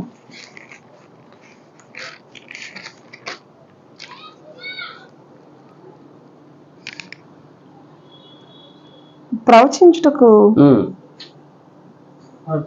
1 తెస్సలోనికలు 5:21, 5:21. అదే, ఆత్మ నార్పకుడి, ప్రవచించుటకు నిర్లక్ష్యం చేయకుడి. పైన చదవండి ఒక వచనం, మిగిలిన లాస్ట్ వచ్చింది. సమస్తమును పరీక్షించి, సమస్తమును పరీక్షించి మేలైన దానిని చేపట్టుడి. అదిదా, ప్రతి విధమైన కీడునకు దూరముగా ఉండుడి. అదిదా. అది ఎక్కడ 19 మాకు అన్ని కలిసి కనీసి ఉన్నాయా, మాకు 21 ఇచ్చారు. అదే సమస్తమును ఏం చేయండి, ప్రవచించుటకు. ఓకే, సమస్తమును పరీక్షించి, సమస్తమును పరీక్షించి. ఇది మన దగ్గర వచ్చిన విషయము. ఇప్పుడు ఆ రోజు బెరయ పట్టణస్థులు పౌలు శీలు చెప్పిన సంగతులు ఏం చేశారంట, అలా ఉన్నవో దేవుని సేవకులు చెప్పిన సంగతి. బట్ ఎన్నో వాక్యం దేవుడు ఇచ్చాడు, వాక్యంతో ఏం చేయమంటున్నాడు, మ్యాచ్ చేయాలా. ఈరోజు మ్యాచ్ దేనికి చేస్తున్నాము, మనుషులు మ్యాచ్ చేస్తున్నాం, ధనవంతులు మ్యాచ్ చేస్తున్నాడు, బేదవాడు మ్యాచ్ చేస్తున్నాడు, కూలివాడు మ్యాచ్ చేస్తున్నాడు, ఒక తాగుబోతు మ్యాచ్ చేస్తున్నాడు, దొంగని సామాన్య మ్యాచ్ చేసుకుంటున్నాడు. నువ్వు నేను సత్యవంతులము, మనం ఎవరితో చేయాలా, మన మ్యాచింగ్ ఎవరితో ఉండాలా, సత్యవంతులతో ఉండాలా. అప్పుడే కదా సత్యం చేయనప్పుడే కదా అది దేవునికి మహిమగా ఉంటుంది. సత్యం చేరవచ్చా? అందుకంటే విగ్రహారాధనకి, బెలియాలకి ఎవరికి సంబంధం ఉంది అంటారా? అన్నిటికీ దేవుని బిడ్డలకి సంబంధం ఏది? విగ్రహమునకు దేవుని బిడ్డలకి సంబంధం ఏది ఉంది కదా. వాక్యం ఏదో కొటేషన్ వస్తుంది, అది పర్వాలేదే చెప్తా. వీడు ఎందుకు చెప్తున్నారంటే ఆయన ఏమంటున్నారు చివరిగా, మీ జ్ఞానాన్ని దేవుని సత్యం కొరకు, దేవుడి విడుదల కొరకు వాడండి అంటాడు. మీ జ్ఞానాన్ని, మీ బుద్ధిని, తెలివిని దేవుని రక్షణ కొరకు వాడండి. మేము రక్షించిన దేవుడిని ఆయన ఇది కొరకు వాడండి అంటాడు. అనేక సేవకులు వాడారంట, వాడి ప్రతిఫలం పొందారంట. చూడండి, అలాగనే ఏం చేయాలి ఇప్పుడు, బుద్ధిమంతుతో మీతో మాట్లాడుతున్నాను, నేను చెప్పే సంగతి మీరే ఆలోచించండి. తర్వాత 16 వచనము, 1 కొరింథీ 10:16. మనము దీవించు ఆశీర్వచనపు పాత్రలోనిది త్రాగుట క్రీస్తు రక్తంలో పాలు పుచ్చుకొనుటే కదా. చూసారా, మనము విరుచి రొట్టె తినుట క్రీస్తు శరీరంలో పాలు పుచ్చుకొనుటే కదా. చూసారా, మనము దీవించు ఆశీర్వచనపు పాత్రలోనిది త్రాగుట క్రీస్తు రక్తములో పాలు పుచ్చుకొనుటే కదా. ఒక ప్రశ్న మళ్ళా, మనం విరుచు రొట్టి తినుట క్రీస్తు రక్తములో శరీరములో పాలు పుచ్చుకొనుటే కదా. ఎందుకు మళ్ళా దీనితో చెప్తున్నారు ఇక్కడ? కొరింథీలో ఉన్న విశ్వాసులు యేసు ఒక ప్రభురాత్రి భోజనాన్ని కూడా విసర్జించి విగ్రహం పెట్టి అర్పించిన ఆహారం తినడానికి మనసు కలిగి ఉన్నారంట చాలా మంది. కొందరు వెళ్ళిపోతారంట. ఇదంటే అది మంచిదని. అంటే లోకరీతిగా శరీరమునకు తృప్తి చెందే ఆహారం మీద వాళ్ళకి ఏముంది? ఇక్కడ రెండు విధమైన విషయం మనం ఆలోచించాల. ఇది ఇది దేవుడు చెప్పిన ఆత్మీయమైన విషయం. ఇది ఎలాంటిది? ఇది ప్రభులో మనకు పాలివార ఉండడానికి ఒక ఆత్మీయమైన ఒక ఒక అవకాశం. ఇది మంచి ఒక ఇది క్రియ. కానీ దీనిలో కంపేర్ చేస్తారు వాళ్ళు. శరీరానికి ఇది తృప్తి చెందదు కదా. అయితే అది శరీరానికి ఏముంది? అయితే ప్రభు చెప్పిన మాట మనిషి రొట్టె వల్ల మాత్రం కాదు కానీ దేవుని నోట నుండి వచ్చే మాట వల్ల. అప్పుడు దేవుణ్ణి ఏర్పరిచిన విధిని మీరినట్టే కదా మనము. అది చెప్తున్నారు ఇక్కడ. వాళ్ళు అలా ఉన్నారంట. కొరింథీయులు గ్రహించుకోవాలని పౌలు ఇలా మాట్లాడుతున్నాడట. దేవుని ఒక సేవలో పాల్గొనేది ఒక ఆత్మీయమైన బలము, భాగ్యమని గ్రహించుకోవాలంట. దేవుని సేవలో పాలు పొందేది ఒక ఆత్మీయమైన భాగ్యము, బలం అంట. అది భాగ్యము, బలం అంట. అలాగనే విగ్రహంతో పాటు పాల్గొనడం అనేది వాటి యొక్క పాలు పంపైపోతాయంట. అప్పుడు రెండింటికి ఏమవుదంట? రెండింటి చేయలేం కదా. దేవునితో పాల్గొనేది, విగ్రహముతో పాల్గొనేది రెండు కాని పని అంట. రెండు ఏమవుదా? అవ్వదు. అది చెప్తున్నాడు ఇక్కడ. వాళ్ళు గ్రహించని చెప్తున్నాడంట. మనం ఒక శరీరము, మనం ఒక ఆత్మ, రెండు కూడా క్రీస్తునికి ఏమే ఇవే జీవించాలని మనం ఏం చేసుకున్నాము? పిలువబడి ఉన్నామంట. మన పిలుపు దేని కొరకే? మన ప్రాణాత్మ శరీరం ఏం చేయబడాలా? దేవుని యందు సిద్ధపరచబడాలా. రాజ్యానికి ఏం చేయబడాలి? ఇదే చేర్చడానికి, రాజ్యం చేరడానికి కొరకు ఇక్కడ ఏమవుతుంది? ఇదే దేవుని రాజ్యం, పరలోక రాజ్యం విషయాన్ని ఏం చేయబడాలి? ఇక్కడ అనుసరించాలా. దానికంటే ఇవ్వబడింది. అది చెప్తున్నారు. దేవుని మన ఒక ప్రాణాత్మ శరీరము క్రీస్తుతో కూడా కలిసి జీవించడానికి కొరకే పిలిచారంట. మన ఈ ఒక దేహాన్ని ఆయన పిలిచిన దేని కొరకంట? క్రీస్తుతో ఏం చేయబడాలా? చేర్చబడి దేవుల్లో జీవించబడాలా. క్రీస్తు లేకుండా ఏం చేయలేము. మనం పోయి దేవునితో చేరలేము, జీవించలేము. దానికి లింక్ ఇచ్చారంట. అది చెప్తున్నాడు. మీరు క్రీస్తుతో కూడా చేర్చబడి, మీ ప్రాణాత్మ శరీరం చేర్చబడి ఆయనతో కూడా దేవునితో చేరుటకు మీకు పిలుపునిచ్చారంట. దానికి జీవించడానికి కొరకు పిలుపునిచ్చారంట. అయితే దేవునితో పాల్గొన్న వాళ్ళు లోకముతో, విగ్రహారంతో ఏం చేయలేమంట, కలవకూడదు. దేవునితోనూ ప్రభుతోనూ పాలు పంపు కలిగి ఏమంటారు దాన్ని భాగ్యము కలిగిన వాళ్ళు లోకరీదైన విగ్రహారాధన ఆచారమైన కలవకూడదు. వీటికి ఏముంది? లోక స్నేహం దేవునికి వైరం అయిపోతాయి. అది డేంజరస్, ఆయనకి కోపము. అలాగే అది చెప్తున్నాడు. దేవునితో ప్రభుతోనూ పాలు పంపు కలిగిన వ్యక్తి లోకములోను విగ్రహారాధన చేరకూడదు. చేరితే ఆయనకి విరోధంగా అయిపోతుంది. తర్వాత చూసినప్పుడు మనము ఆశీర్వదించే పాత్రగా మనల్ని ఏం చేస్తారంటే ప్రభు ఆశీర్వదించే పాత్రగా మన క్రీస్తుతో కూడా చేరుటకు ఆయన క్రీస్తు రక్తములోను, క్రీస్తు ఒక శరీరంలోను ఒక ఆత్మీయమైన విషయం కొరకే మనల్ని ఏం చేస్తారంట, దానికి ఆ రొట్టె, ఆ ద్రాక్ష రసము ఒక ఇది పెట్టారంట, ఒక చారంగా పెట్టారంట ఇక్కడ. అయితే దాని ఒక నిజం ఏమే? మన క్రీస్తులో ఏం చేయబడాలా? చేర్చబడాలా. అది గురి. దాన్ని ఒక సాదృశ్యంగా పెట్టారంట ఈ భూమిలో. మనము ఆశీర్వదించే పాత్రగా, మనము ఆశీర్వాదం పొందుకునే పాత్రగా ఉండడానికి, ఆశీర్వదించే పాత్రగా జీవించడానికి క్రీస్తు రక్తంలోనూ ఆయన శరీరంలోనూ మనం పాలు పంపు చేసి ఆత్మీయమైన ఎదుగుదలకి అది ఒక త్రోవ చూపిస్తుందంట, మార్గంగా ఉంటుందంట. అది దాని కొరకే అంట. అది చెప్తారు. మనము దీవించు ఆశీర్వచనపు పాత్రలోనిది త్రాగుట క్రీస్తు రక్తములో పాలు పుచ్చుకోనటే కదా. అప్పుడు యేసు ప్రభులో మనం జీవించడానికే మనం పిలిచారు, ఆ మార్గం ఏర్పరిచారు. అప్పుడు మనము విగ్రహారాధనగా మనము మనసు వెళ్ళిపోయిందంటే, ఏదో ఒక ఆశ కనుక్కొని వెళ్ళిపోతే, ఈ రోజుల్లో కూడా ఆ రోజులో ఉన్నారనుకుంటే సంఘంలో, ఈ రోజు కూడా చాలా మంది ఏమున్నారు, ఎక్కడైనా వాళ్ళు హిందువుల పండగ తెలిసిన వాళ్ళు ఊర్లో వాళ్ళంటే ఇక్కడ సంఘం అయిపోతే దానికి ఏం చేసిస్తున్నారు. అప్పుడు ఏమైపోతుంది? ఆ రోజు ఈ రోజు వరకు అలాగే అలాగే అలాగే పోరాటం. శరీరాన్ని ఏం చేయలేకపోతున్నారు. జయించలేకపోతున్నారు. శరీరానికి ఆత్మకి ఎప్పుడు ఏముంటుందంట? పోరాటం ఉంటుంది. అప్పుడు మనం ఏం చేయాలి? దేవుని వాక్కును పెట్టి ఏం చేయాలి? వాక్కు ఇలా చెప్పింది కదా, వాక్కును మనం నెరవేర్చాలి కదా. దేవా, నేను వినిన ప్రతి విశ్వాస వాక్యాన్ని, సత్య ప్రమాణాన్ని కడవరకు నేనేం చేయాలి? అనుసరించి జీవించినట్లు మనకు ఏం చెయ్యాలి? నిశ్చయిత నిర్ణయత తీర్మానించుకోవాలి కదా. ఆయన అడగాలి కదా. ఇది లేకపోవడం వల్లనే, అందుకే ఇక్కడ ఈ సంఘం కూడా అలాంటి పరిస్థితి లేదు కాబట్టి ఆయన అడ్డుకుంటున్నాడు.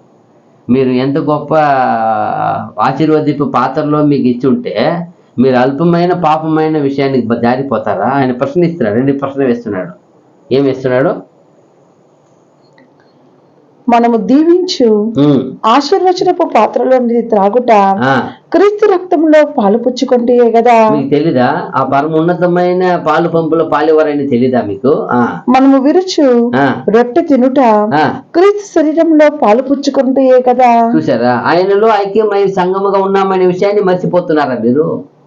ఆయనలో ఏం వచ్చినారు? మనకి అర్హత లేదు. ఆయన కుమారుడుగా ఆయనతో వధువుగా జీవించే అర్హత లేదు. అయితే మనకి దేవుడు ఏం చేశారు? ఆయన ద్వారా అర్హత కల్పించారు. దేవుని కుమారుడుగా అవుటకు, కుమార్తెలు అవుటకు, ఆయనతో పాటు వధువుగా ఉండటకు, సంఘముగా ఉండటకు ఇంత గొప్ప అవకాశం కల్పించుంటే వాటిని మీరు నిర్లక్ష్యం చేస్తారా? అదే అడుగుతున్నారు. పాలు పంపే కదా, ఆయనలో పుచ్చుకొనటే కదా. క్రీస్తు శరీరంలో మనకేముంది? పాలు పుచ్చుకొనటే కదా. ఎంత డైరెక్ట్ లింక్ ఇస్తారు చూడండి. అయితే ఈ సంఘంలో ఉన్న ప్రతి వ్యక్తి కూడా దాన్ని తునీకరిస్తారు. అది చెప్తాం. లూకా 2:19-20 చూస్తే, లూకా సువార్త 22 అధ్యాయము 19-20.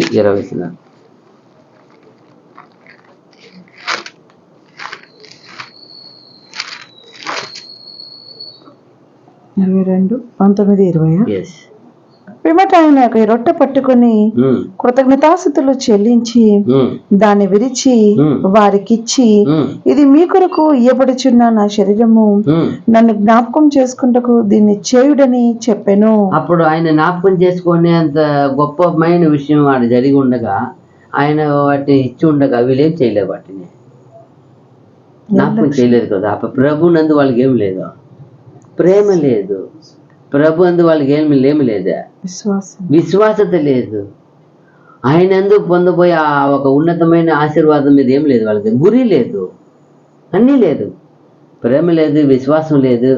ఆయన ఇవ్వబోయే బహుమానం పొందుకునే గురి లేదు. గురి లేని వాళ్ళు. అయితే మనం చూడవచ్చు. ఎబ్రీ 3:14 చూస్తే, ఎబ్రీ పత్రిక 3:14 వచ్చినాము.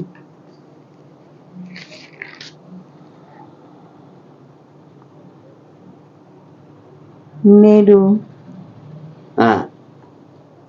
మీరు ఆయన శబ్దమును వినేడలా కోపం పుట్టించినప్పటి వలె మీ హృదయములను కఠినపరచుకొనకూడని ఆయన చెప్పెను గనుక, పాపం వలన కలుగు భ్రమ చేత మీలో ఎవడును కఠినపరచబడకుండునట్లు నేడు అనబడు సమయం ఉండగానే ప్రతి దినమును ఒకరినొకడు బుద్ధి చెప్పుకొనుడి.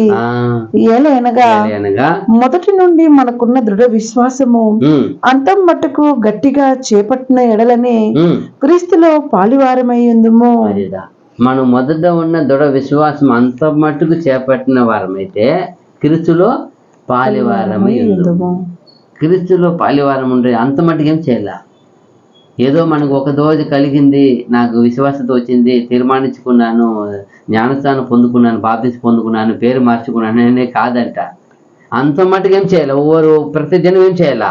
గట్టిగా ఆ విషయంలో నిలిచి శ్వాసం వారి నిలిచి ఉండాల. అంతమ మట్టుకు ఎవర్ లాస్ట్ అన్న మన ప్రాణం పోయే వరకు అలా నిలిచి ఉంటేనే మనము ఆశీర్వదించే పాత్ర ఆ ఒక క్రీస్తుతో మనము చేర్చబడుతున్నాం. ఇది క్రీస్తు యొక్క రక్తమును మన శరీరమును మనలో పంచుకునే ఒక ఆత్మీయమైన ఒక స్థితి, ఆత్మీయమైన ఆశీర్వాదం. ఇది చాలా ఆశ్చర్యమైన విషయం ఇక్కడ జరిగేదంతా కూడా. చూడండి, అపోస్తల కార్యం 2:42 చూస్తే, అపోస్తల కార్యం 2:42.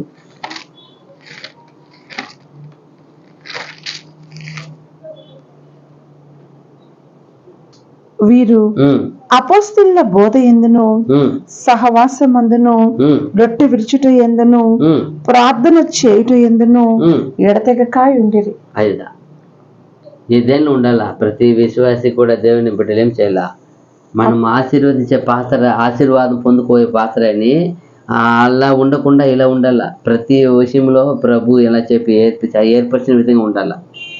అయిదా రొట్టె విడిచిటి ఎందును సహవాసమందును ఎలా చెప్పారు, అపోస్తలుల బోధ ఎందును ఫస్ట్ బోధ. దేవుని బోధలు ఏం చేయాలి, పక్క స్ట్రాంగ్ నిలబడి ఉండాల. దాని నుంచి తొలగిపోనేకూడదు. దేవా, నా జీవం ఉన్న వరకు నీ మీ దేవుడు మీరు ఇచ్చిన ఆ బోధలో, అపోస్తలుల ద్వారా ఇచ్చిన బోధలో నిలిచి ఉండట్టు నాకు సహాయం చేయము. తర్వాత సహవాసమందును సహవాసమందును. సహవాసం చూడండి, ఈరోజు సహవాసం ఎంత ఎంత ఎంత చేరుకుంటామో కోల్పోతున్నామా. ముఖ్యమైన దినమే మనం పాటించకుండా తీర్మానించకపోతే ఎలా? అప్పుడు ఎలా మనల్ని దేవుడు ఆదరిస్తాడు, ఆదుకుంటాడు? ఆయన బిడ్డగా ఎలా మనల్ని స్వీకరిస్తాడు? ఎలా మనకు ఆశీర్వదిస్తాడు? ఎలా మన అక్కలు తీర్చబడతాయి? ఏ విషయంలోనే సరే. ఏమి దాన్ని తీర్మానించకపోతే ఏమంట అపోస్తలులు ఏమంటది, అపోస్తలుల బోధ ఎందును బోధ ఎందును సహవాసమందును. సహవాసం. అది ముఖ్యంగా సహవాసం. ఈరోజు సహవాసాన్ని ఎన్ని మంది కోల్పోతున్నారు? సహవాసానికి వచ్చి కూడా ఎలా వస్తున్నారు? ఎంత ఎంత ఎంత ప్రేమతో ఎంత వచ్చి ఎలా చేస్తున్నారు? వచ్చారు చాలా మంది, చాలా బాధగా, వేదనగా, దుఃఖముగా, కన్నీరుగా, ఎంతో ఎంతో మొట్టమొట్టని మార్చుకొని. ఎవరు సహవాసంలో మీరు వచ్చినారు? ఎవరి కోసం వచ్చారు? ప్రభు తండ్రి కోసం వచ్చారా? ఆయన సన్నిధి ఆత్మ ఉందని వచ్చారా? ఆయన మిమ్మల్ని ఆశీర్వదించాలని మీరు సంతోషంగా ఉన్నారా? మరలా రొట్టె విరుచుట ఎందును రొట్టె విరిచిటి అందును ప్రార్థన చేయుట ఎందును. ప్రార్థన ఎలా ప్రార్థన చేస్తారు? చాలా మంది ప్రార్థన అంటేనే ఎత్తుకోవడానికి చాలా కష్టం.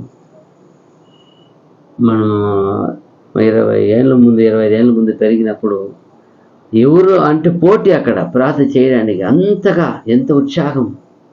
ఎవరికి ప్రార్థన చేయిస్తామా, ఇచ్చేది కాదు, చెప్తామా అంటే టక్కున 10 మంది 20 మంది రెడీగా ఉంటారు ప్రార్థన చేయడానికి. అలా ప్రార్థన చేయుటకు ఏమంట, రొట్టె విరుచుట ఎందును ప్రార్థన చేయుట ఎందును ఎడతెగక ఉండిరి. ఎడతెగ కాదు, ఇదంతా ఎడతెగకూడదు. ఏది ఎడతెగని విషయం చెప్పారు ఇక్కడ. 4 విషయాలు చెప్పారు. ఎడతెగకూడదు. ఎడతెగిపోతా ఉంటే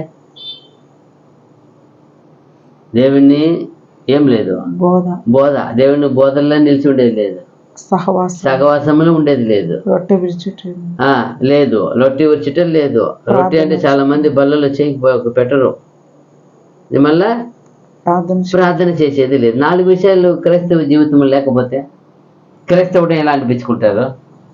ఎలా క్రైస్తవుడిని మనము అన్ని విషయంలో జయించగలుగుతాము? ఎలా?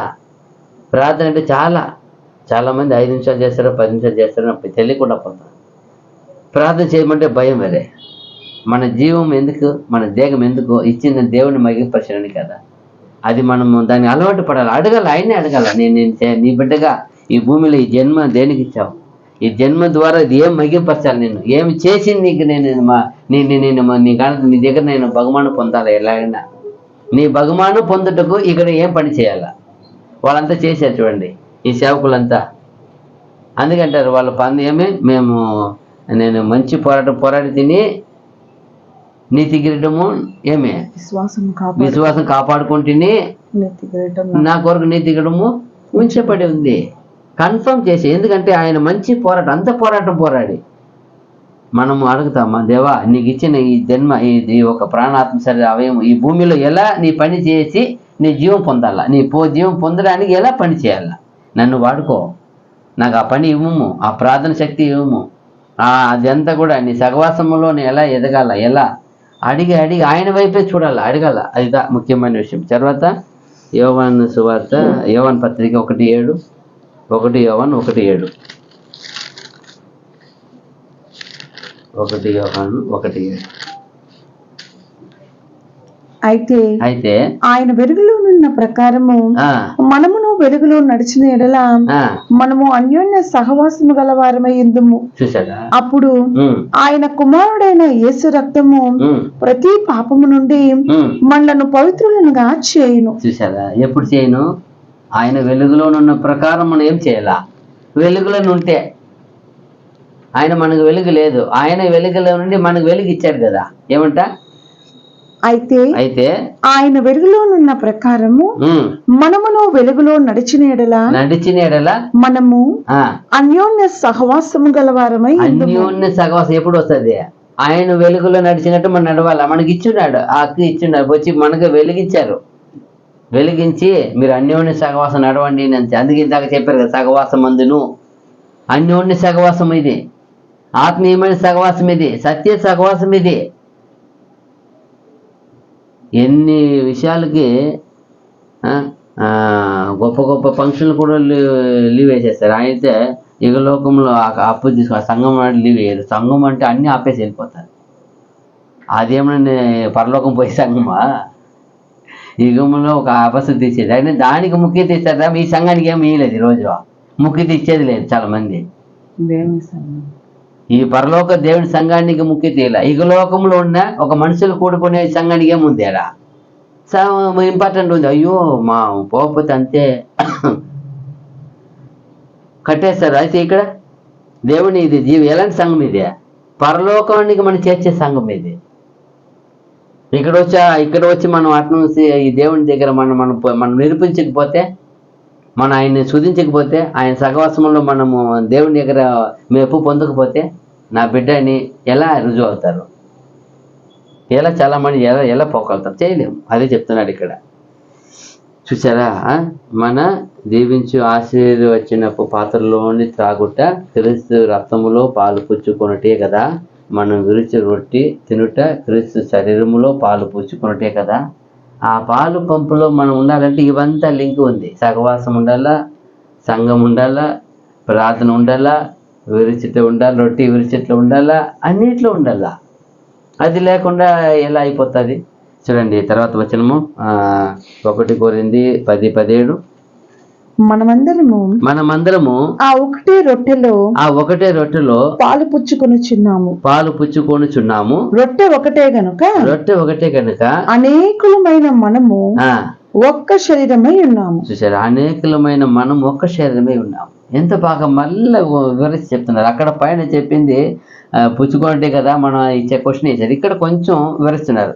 మనమందరం ఇప్పుడు ఏమి కంపేర్ చేస్తున్నారు? అక్కడ ఒకటే అక్కడ ఆ పాత్రలో మనం పాలు పంపుకోగలవారమని ఇచ్చారు ఆ పాత్ర అని. ఇక్కడ చెప్పినప్పుడు ఆ రొట్టె ఒకటే అని మనందరము ఆ ఒక్కటే రొట్టెలో పాలు పుచ్చుకొనిచున్నాము. రొట్టె ఒకటే గనుక అందరూ అనేకులైన మనము ఒక్క శరీరమై ఉన్నాము. అనేకులైన ఏమైపోతున్నాం? ఇప్పుడు ఒక్క శరీరమై అవుతున్నాం. అదే చెప్తున్నారు అక్కడ. అందుకే ఈ ఒక కంపారిజన్ చెప్పేది ఇక్కడ. చూసినప్పుడు ప్రభు రాత్రి భోజనంలో ఒక రొట్టెలో నుండి పాలు పొందుకునేది ఎట్లో, అలాగే క్రీస్తు శరీరంలో దాని పోల్చి మాట్లాడుతున్నాడు ఇక్కడ. మనం ఎలా రొట్టె పుచ్చుకునే ప్రభు శరీరంలో మనకు అలాగనే ఏమైనట్టు పాలు కలిగినట్టు. తర్వాత చూసినప్పుడు విశ్వాసులు మనము ఒక్కొక్క వ్యక్తిగా ఉండవచ్చు. మనం ఒక్కొక్కరు ఒక్కొక్క వ్యక్తిగా ఉండవచ్చు. అయితే క్రీస్తులో ఒకే శరీరముగా ఉన్నాము. ఎలా అన్నప్పుడు ప్రభు రాత్రి భోజనం ఎలా మనము ఒక రొట్టెలో మన అందరూ కూడా ఆ ఒక ప్రభు శరీరానికి అది సాదృశ్యంగా ఉన్నప్పుడు ఎలా వాడిని క్రీస్తు ఒక రక్తము ఎలా మనం పొందుకుంటామో, అలాగే మనలో ఎలా అది ప్రవేశిస్తుందో, మనలో క్రీస్తు ఒక శరీరముగా రొట్టె, క్రీస్తు రక్తముగా ఆయన ఒక ద్రాక్షరసం వెళ్ళినప్పుడు ఇది ఎలా అవుతుందంటే ఆత్మీయ విషయంగా క్రీస్తు ఒక ఆత్మ ద్వారా మనలో ఉన్న ప్రతి ఒక్కరిని కూడా ప్రవేశించి మనం అందరూ ఒక్క ఆత్మలో జీవించాలని అది మార్పు కలిగిస్తుందంట. ఎక్కడ? క్రీస్తు. అందుకే ఒక వాక్యం ఉంది కదా, క్రీస్తు ఆత్మ లేనివాడు శపించబడిన వాడిని ఉంది.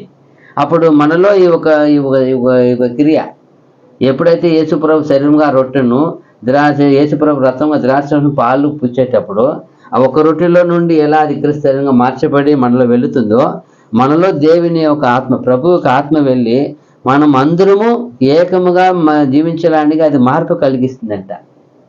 కలిగినప్పుడు ఆ శరీరము ఒక తల, ఆ శరీరమే గురించి మాట్లాడు. దానికి శిరస్సు ఎవరు? ఆ శరీరానికి శిరస్సు క్రీస్తే ఉన్నారంట. అందుకే ఆయన ఆత్మ మనలో వచ్చే మనలో అందుకంటాడు మీరు వెళ్ళండి మీలో ఏం మాట్లాడనో ఏం చేస్తాను ఆత్మ వచ్చి మీలో అది ఎప్పుడైతే ప్రభు శరీరం మందు మనం అందుకే సగవాసం మందు రొట్టె విరిచేటంది ఏమో కాదు విషయం అది. ఆ రొట్టె ఆ రక్తము ఆ పానం పోయినప్పుడు మనలో ఆత్మీయమైన కార్యం జరిగిస్తారంట ఆయన. ఆయన కొరకు జీవించడానికి మనకేముంది వైరాగ్యం పుట్టిస్తుందంట దేవుని ఆత్మ. ఇప్పుడు అక్కడ రాలేదంటే సగవాసము రాలేదు, రొట్టె తీసుకో ప్రభు బంతిలో చేయి వేయలేదంటే ఎలా కలుగుతాయి? ఇది ఏ రీతిగా ఇది కలగవచ్చు? కలుగుడు అవుతుందా? ఎంత సీక్రెట్గా ఇచ్చేటువంటి ఇక్కడ అది ఎవరికి అర్థం కాదు.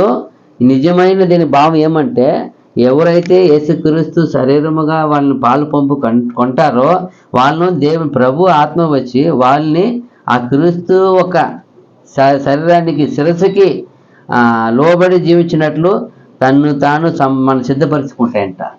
మనలో ఏం చేసిందంటే అది సిద్ధపాటు కలిగింది. నీ చిత్తము జరిగించుము, మమ్మల్ని మీ ఒక దేవుని పిల్లలుగా ప్రభు దాసుడుగా నేను చేయను జీవింపు చేయమని వేడుకోవాలంట. వేడుకున్నప్పుడు మనలో అది కార్యం చేసింది. దేవుని ఒక సంఘం అనేది ఒకే శరీరముగాను ఒక దాన్ని ఉంది అంటే అది ప్రేమలో పరిశుద్ధములో ఆయన అంగీకరించే విధముగా దాన్ని జీవించాలంట మనం.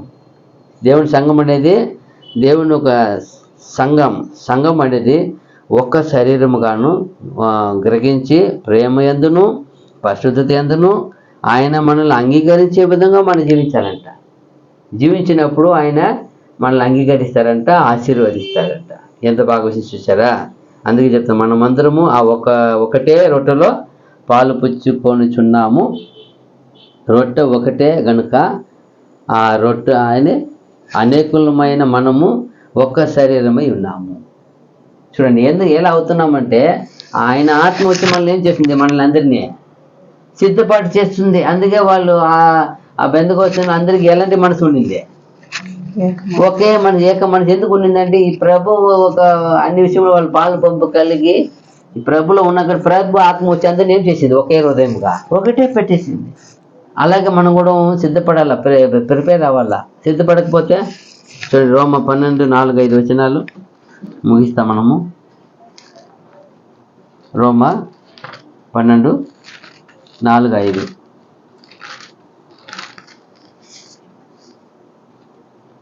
ఒక్క శరీరంలో మనకు అనేక అవయములు ఉండినను ఈ అవయములన్నిటికీ ఒకటే పని ఎలాగూ ఉండదో అలాగే అనేకులమైన మనము క్రీస్తులో ఒక శరీరముగా ఉండి ఒకరికొకరము ప్రత్యేకముగా అవయవమై ఉన్నాము. చూడండి దేవుని ఎప్పుడైతే మనము ఒక ప్రభురాతి భోజనములోను సహవాసములోను ఎలా రొట్టె పుచ్చడం మనము కలిసి తీసుకుంటామో ప్రభు బల్లని నిర్ధారించి సమాపణ తీసుకుంటామో మనలో వచ్చి ప్రతి ఒక్కరిలో కూడా ప్రవేశించి మన ఆత్మీయమైన శరీరముగా మార్చుతుందంట. మార్చేసి ఆ శరీరం క్రీస్తు లోబడినట్లు క్రీస్తునందు మన అందరం కూడా సమమైన వాళ్ళంట. క్రీస్తునందు అందరూ సమమైన వాళ్ళు. ఆయన చేత గొప్పవాడు ఉయర్ந்தవని తాందవని ఏమంటారు దాన్ని? గొప్పవాడు అల్పుడని భేదం లేదంట ఆయన దగ్గర. అందరూ దేవుని ఒక సంఘముగా ప్రతి ఒక్కరు కూడా తన శరీరాన్ని గ్రహించి ప్రేమ యందు పరిశుద్ధతందు ఆయన అంగీకరించే విధంగా జీవించడానికి మనకి ఈ అవకాశం ఇచ్చారంట. అప్పుడు మనం దానికి వాడకుండా వేరే విధంగా వాడితే ఇప్పుడు దేవుడు ఇచ్చిన సంపాదన ఒక మనిషికి నువ్వు ఎత్తుకొని పోయి నీ కుటుంబాన్ని ఏం చేయమనిస్తాడు? కాపాడుకోమని ఇస్తాడు. ఆ కుటుంబాన్ని కాపాడుకోవాల్సింది ఎత్తుకు వేరేదే పెట్టేస్తే వాడికి ఎంత కోపం వస్తుంది? నేను కష్టపడి వీడికి ఇంత జ్ఞానం బుద్ధి బలం ఇచ్చి దేనికి ఇచ్చాను? కుటుంబాన్ని నువ్వు పోషించి కాపాడుకుంటే నువ్వు ఎత్తుకు వేరే విధంగా చేసేస్తే అలాగే నీకు ఇచ్చిన జ్ఞానము, నీకు ఇచ్చిన పరిశుద్ధత, నీకు ఇచ్చిన నీతి సత్యం దేనికే? నిన్ను నీవు రక్షించుకొని అందరినీ ఏం చేసి పడాలా? రక్షణ నడపాలా. అది ఎత్తుకుని పోయి వ్యాపారం చేసేస్తే, బిజినెస్ చేస్తే, వేరే విధంగా తప్పుగా వాడితే ఆయన కోపం వస్తుంది. ఇప్పుడు భేదం అయిపోతుంది. ఆయన దగ్గర ఏం లేదంట, ఏ ఒక్కరు ఏం లేదు. ఆయన దగ్గర వచ్చిన అందరికీ ఒకటే అంట. ఆయన ఎవరిని కానీ ఉన్నతుడని తక్కువవాడిని చూడంట, అందరూ సమానంగా చూస్తారంట. ఇదిదా దేవుని సంఘం. చూడ గలతీ 3:26-27-28 గలతీ పత్రిక 3వ అధ్యాయము ఇంకొక వచనం ముగించేస్తాం. గలతీ 3:26-27-28. క్రీస్తు యేసునందు మీరందరూ విశ్వాసము వలన దేవుని కుమారులై ఉన్నారు. ఏమన్నారు? క్రీస్తు యేసునందు మీరందరూ విశ్వాసము వలన దేవుని కుమారులై ఉన్నారు. క్రీస్తులోనికి బాప్తిసం పొందిన మీరందరూ క్రీస్తును ధరించుకుని ఉన్నారు. క్రీస్తులో బాప్తిసం పొంది మీరందరూ క్రీస్తుని ధరించుకొని ఉన్నారు. మళ్ళా ఇందులో యూదుడని గ్రీసు దేశస్థుడని లేదు, దాసుడని స్వతంత్రుడని లేదు. ఎవరు యూదుడని గ్రీసు దేశుడని దాసుడని స్వతంత్రుడని ఏం లేదు. నో భేదము, నో భిన్నము, గొప్ప గొప్ప ఏమి లే, అంత సమానము. పురుషుడని స్త్రీ అని లేదు, అది కూడా లేదు. క్రీస్తు యేసునందు మీరందరూ ఏకముగా ఉన్నారు. అంతే. క్రీస్తు యేసును అందరూ ఏమి ఒకటే విషయం. నీ వాక్యమును గైకొంటావా, సత్యమును అనుసరిస్తావా, సత్యమును విధేయుడే ఉంటావా, అది చూస్తున్నారు. ఎఫెసీ 4:4-5-6 ఎఫెసీ పత్రిక 4వ అధ్యాయము 4-5-6. శరీరం ఒక్కటే, ఆత్మయు ఒక్కడే. ఆ ప్రకారమే మీ పిలుపు విషయమై ఒక్కటే నిరీక్షణ ఎందునుటకు పిలువబడితిరి. ఏమంట? ప్రభు ఒకటే. ఏమన్నారు? శరీరం ఒకటే, ఆత్మ ఒకటే. ఆ ప్రకారమే మీ పిలుపు విషయమై ఒక్కటే నిరీక్షణ ఎందునుటకు పిలువబడితిరి. ప్రభు ఒక్కటే, విశ్వాసం ఒక్కటే, బాప్తిస్మం ఒక్కటే, అందరికీ తండ్రి అయిన దేవుడు ఒక్కడే. ఆయన అందరికి పైగా ఉన్నవాడే అందరిలోనూ వ్యాపించి అందరిలో ఉన్నాడు. అదే ఈరోజు చాలా మంది నేను చెప్పేది సత్యము, అక్కడ సత్యం ఉందా, వాళ్ళలో సత్యం ఉందా, ఇక్కడ ఏమంటుంది వాక్యము? ఎంత చిన్న విషయం మాట్లాడుతారండి. ఈరోజు చాలా మందికి ఏమంటా ఆ బేసిక్ సబ్జెక్ట్స్ తెలిసిపోతే చాలా ఏమో వాళ్ళు పరలోక నిధి వాళ్ళకి పోసినట్లు వాళ్ళు మాత్రం ఉన్నట్టు ఫీల్ అవుతున్నారు. ఎట్లా? అది ఇదేం చెప్తాను చూడండి. ఏమంట? ఫస్ట్ ఏం చెప్పారు? శరీరం ఒకటే, అందరి శరీరాలు ఒకటే. ఏమి విశేషమైనది కాదు. బలం ఉన్నా, జ్ఞానం ఉన్నా, తెలివి ఉన్నా, అందం ఉన్నా, ఆస్తి ఉన్నా గొప్ప కాదు. ఇది ఒక్కటే శరీరము. ఆత్మయు ఒక్కడే. ఆత్మ ఒకటి. అదే చెప్పింది ప్రభు. అది ఎప్పుడు మీరు ప్రభులో పాలువారై ఉంటారో, ప్రభు బల్లలో సమానంగా ఉంటారో, మీలో ఆత్మ వచ్చి అందరికి ఏం చేస్తుంది? ఒకటే బోధిస్తుంది, ఒకటినే మలుపుతుంది. మిమ్మల్ని యేసుక్రీస్తుకి సాటి అయిన వాడిగా మలుపుతుంది. ఆ ప్రకారమే మీ పిలుపు విషయమై ఒక్కటే నిరీక్షణ ఎందునుటకు పిలువబడుతుంది. పిలుపు ఒకటే, విశేషమైన విషయం కాదు. అందరూ నిరీక్షణ కలవారై ఉండటకు పిలిచారు. పిలుపు ఒకటే. ప్రభు ఒక్కడే, మధ్యవర్తి, మన రక్షకుడు, గురువు, మాస్టర్ ఒక్కటే. విశ్వాసం ఒక్కటే, బాప్తిస్మం ఒక్కటే, అందరికీ తండ్రి అయిన దేవుడు ఒకటే. ఆయన అందరికి పైగా ఉన్నవాడే. అంతే. 7 విషయం చెప్పారు ఇక్కడ. అన్ని ఒకటే. 7-1-1-1-1. నీ పిలుపైనా, నీ జ్ఞానమైనా, నీ రక్షణ అయినా అన్ని ఒకటే. నీ విశ్వాసమైనా, విశ్వసించే సత్యమైనా ఏం డిఫరెన్స్ లేదు. అయితే ఈరోజు చాలా మందికి అక్కడ సత్యమే లేదు. ఏదో వీళ్ళుగా మన హృదయంలో వచ్చి ప్రింట్ చేసేది చెప్పేస్తారు. హృదయం ఎరిగారా? 20 ఏళ్ళు, 25 ఏళ్ళు, 30 ఏళ్ళు ఉన్న మనిషిని పక్కన ఉన్న మనిషి హృదయం ఎరిగారా? మంచిది ఎరిగారా? ప్రభు హృదయం ఎరిగారా? ప్రభు చెప్పలే. అన్నీ ఒకటే అంటారు. ఇది మేము గొప్ప, ఎక్కువ మాకు అన్నీ తెలుసు. ఏం చేసుకోవాలా? అన్నీ చేసి ఏం చేసుకోవాలా? ఈ ప్రభు చెప్పిన విషయం మనమందరము అది చెప్తున్నారు. మనమందరం ఆ ఒక్కటే రొట్టెలో పాలు పుచ్చుకొని చున్నాము. ఒకటే రొట్టెలో, రొట్టె ఒకటే గనుక అనేకులమైన మనము ఒకటే, ఒక్క శరీరమై ఉన్నాము. అది ఒకటే. రెండవది లేదు. ఏది రెండు అనేది లేనే లేదు. ఏది? తండ్రి ఒకటే, ప్రభు ఒకటే, ఆత్మ ఒకటే, పిలుపు ఒకటే, బాప్తిసం ఒకటే, నిరీక్షణ ఒకటే. ఎన్ని ఒకటేపా. ఏది వేరు లేదు. అన్నీ ఒకటే. మీ విశ్వాసం ఒకటే. ఎంత ఒకటి చూసారా? 7 ఒకటి చూశారు. అయితే ఈరోజు చాలామంది మేము వేరే ఒకటి అంటారు, మేము ఇంకొకటి. ఒకటేపా, రొట్టె ఒకటే, అందరూ ఒకటే, శరీరం ఒకటే, మీ జ్ఞానం అంతా ఒకటి, ఏమి లేదు. అదిదా వ్యక్తినిగా చేసుకునే ఏమీ లేదు. మనం ఒకటే విశ్వాసాన్ని పిలువబడ్డాం, ఒక్కటే రక్షణకి పిలువబడ్డాం, ఒక్కటే రాజ్యానికి పిలువబడ్డాం. మనకు అందరికి ఇచ్చిన ఒకటే అర్హత ఇచ్చారు, ఒకటే విందు, ఒకటే జ్ఞానం, ఒకటే సత్యం. కాబట్టి మనం చేయాల. ఇదే పౌలు బాధపడుతున్నాడు. అయ్యో ఇక్కడ వేరుగా అయిపోయిన సంఘంలో వేరు గలిబిలి అయిపోతున్నారు. అక్కడ వేరు, నువ్వు వేరు, నేను వేరు, అట్ట ఇట్ట అని. అందుకే ఎంత గొప్ప విషయాన్ని పౌలు గారు సునాయాసంగా వాళ్ళకి చెప్పారు. రండి, ఒకటే విశ్వాసం పా. ఏదో నేను గొప్ప పౌలని, నాకు గొప్ప సేవకుడని, నాకు మీరు నా పిలుపు ఒకటే అంటారు ఆయన. మీ కొరకు నేనేం చేయబడి వచ్చాను, నన్ను నేనే నేను మీకు ఇచ్చేస్తానికి వచ్చిన అన్నాడు. నేను మీకేం చేస్తున్నాను, ప్రాణం ఇంబడి ఇచ్చేస్తానండి. ఇక్కడ ఉండేది మీకు లాభం అయితే ఉంటాను, పొమ్మంటే ప్రాణం తీయమంటే ఎంత ప్రాణం చూడండి. ఆయనకి ఇష్టము దేవుని ప్రజలంటే, పిల్లల విశ్వాసి అంటే అదిదా. కావున ఈ దినం కూడా మనము దాదాపు 17 వరకు చూసాము. దేవుని చిత్తం అయితే రాబో దినంలో మనం ఇలా కంటిన్యూ చేస్తాం. ఓపిక విన్న అందరికీ ఈ దినం శుభవందనాలు. God bless you. ఆమేన్.